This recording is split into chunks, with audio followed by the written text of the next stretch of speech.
sorting through your emails, sitting in on meetings that don't directly concern you, but that it seems politic to attend. Take care of minor but urgent matters, fending off salespeople whose products or services aren't appropriate for you, and on phone calls that are more social chats than business.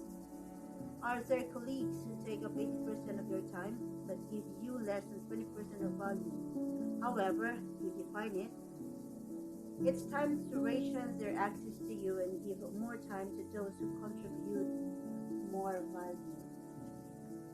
The same rule often applies to products. Many companies offer a large range of items, but if they analyze where their profits come from, they find that it's from a relatively small number of items.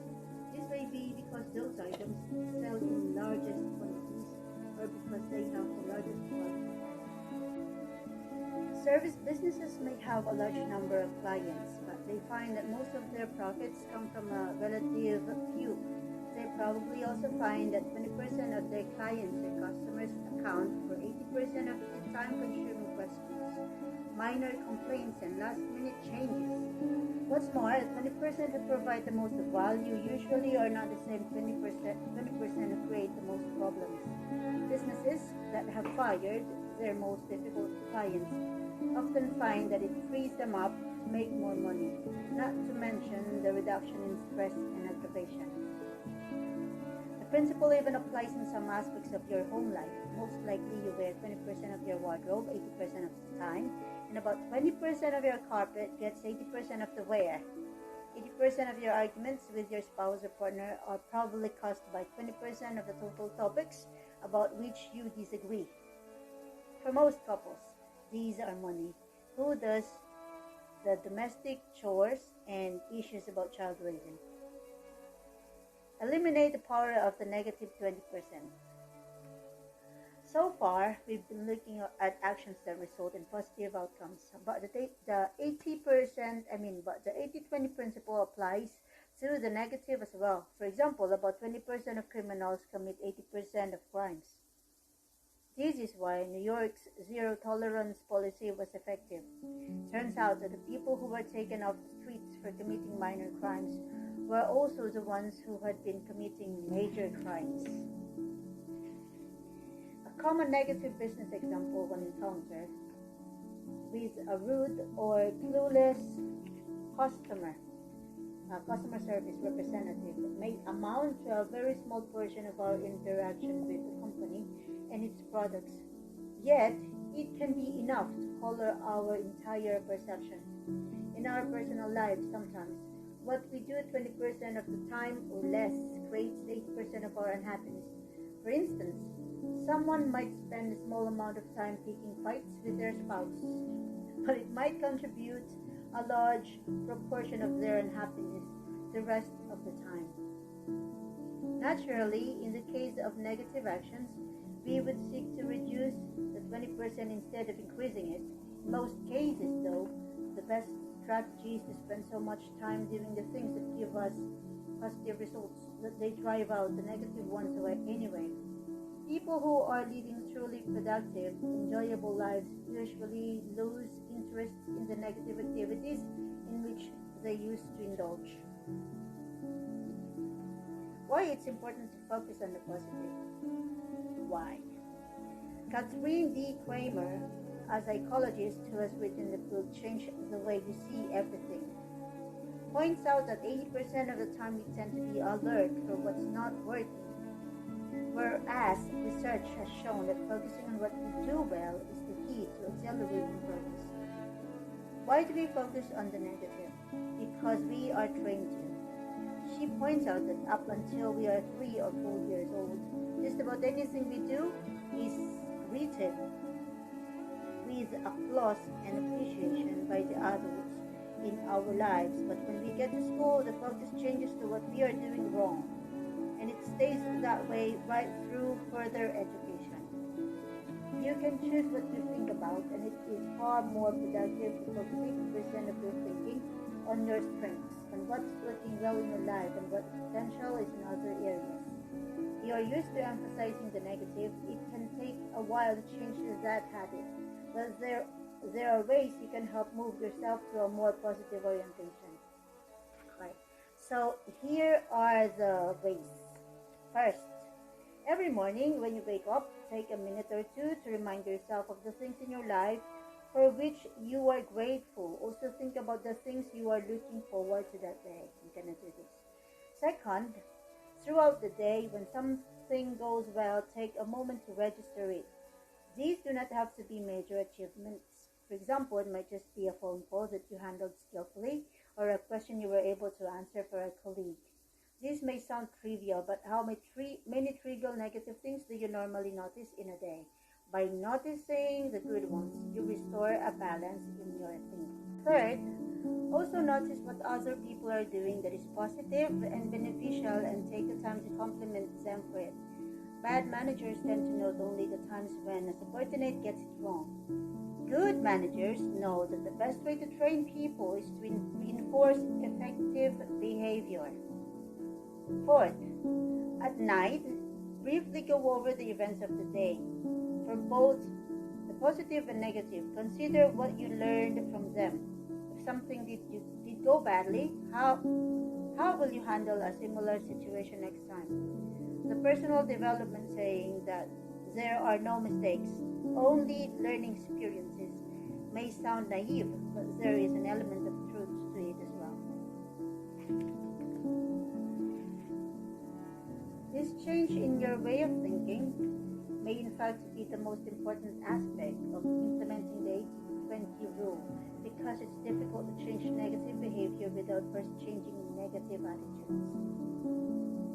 Ulitin ko po, I'm gonna say it again. It says here, it's difficult to change negative behavior without first changing negative attitudes. So I'm saying that to myself. Let's have a look at how much scope there is in your work life for turbocharging your career with the shift to the most valuable 20%. Okay, so next, what's your positive 20% to focus on at work? Okay, that's the question. What is your positive 20% to focus on at work?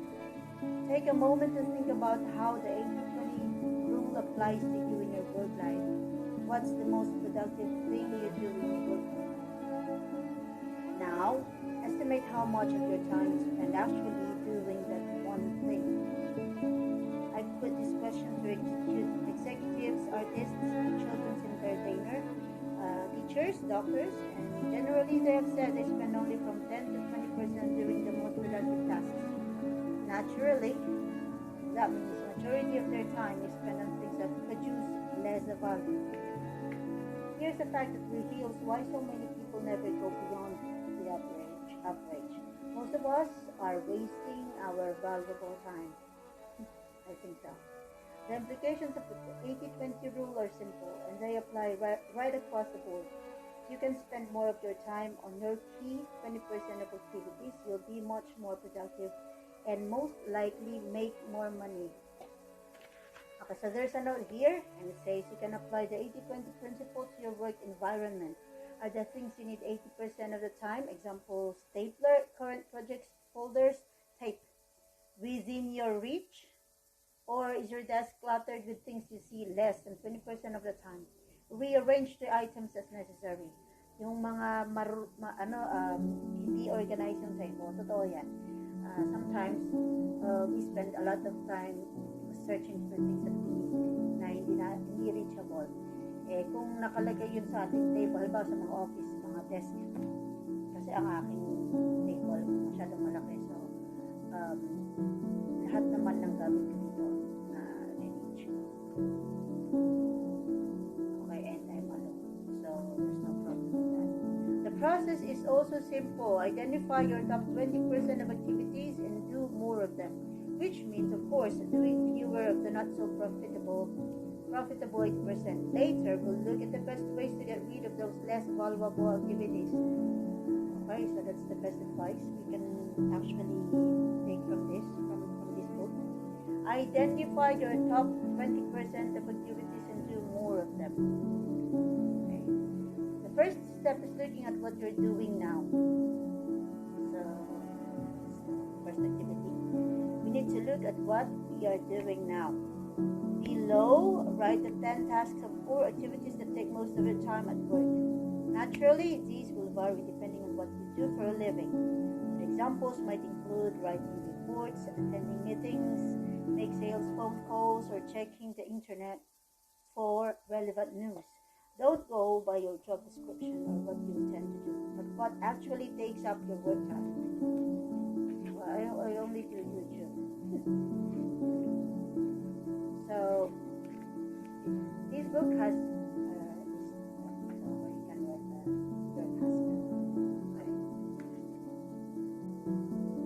so after we write the list or the 10 tasks that currently take up most of your work time, go back and jot down by each item what percentage of your total work time you dedicate to each of the 10 work tasks you've listed. Okay, so upon writing po, pag naisulat na po natin yung mga item ng mga task natin araw-araw, doon po sa right side niya, isusulat po natin kung ilang percent ng time natin yung na-spend natin, nagugupo natin sa bawat task. Okay. If you do a lot, more than 10 kinds of things, the total will not add up to 100%. Nor do you have to be a perfectionist about getting each percentage right. You can just take an educated guess. So you don't need to be perfectionist for doing this. Parang hula-hula lang, estimate lang po. If you want to be more precise, you can use a calculator. Yan, sa mga katulad ko kung magaling sa math, gumamit na po kayo ng calculator. If, for example, you work 40 hours a week and you spend 3 of those on the first task, you divide 3 by 40, and the result would show that you spend 7.5% on that task. Okay. So, kaya na po ang bahala doon. Magaling naman po sa math. Now, in the spaces opposite, write down the 3 things you do at work that add the most value. That is, bringing the most money or represent the biggest contribution that you make. These may already be on your list above, or it may be that one or more of them didn't make your top 10 list because you spent so little on them. I'm gonna do this on my teacher activities. Okay. I'm gonna list what do I do on my my content in what I do mostly. Most of my time, I spend most of my time usually by doing live streaming. And I'm gonna take a little bit of them seriously. Okay, so this is the space for the 3 tasks that add the most value at work. For me, what I'm gonna do is I'm going to jot down maybe the 3 videos here that add the most value sa akin lang po. But it depends on you po. Kung saan nyo po i-relate ang topic natin. Now, estimate how much of your time is spent on these 3. Ideally, the 3 that are most valuable are also the ones that take up the 3 biggest chunks of your work time. But that rarely is the case, don't worry though. A bit later, you'll see how you can change your time use in a way that will drastically accelerate your success. So this is what I like po sa ginagawa ko.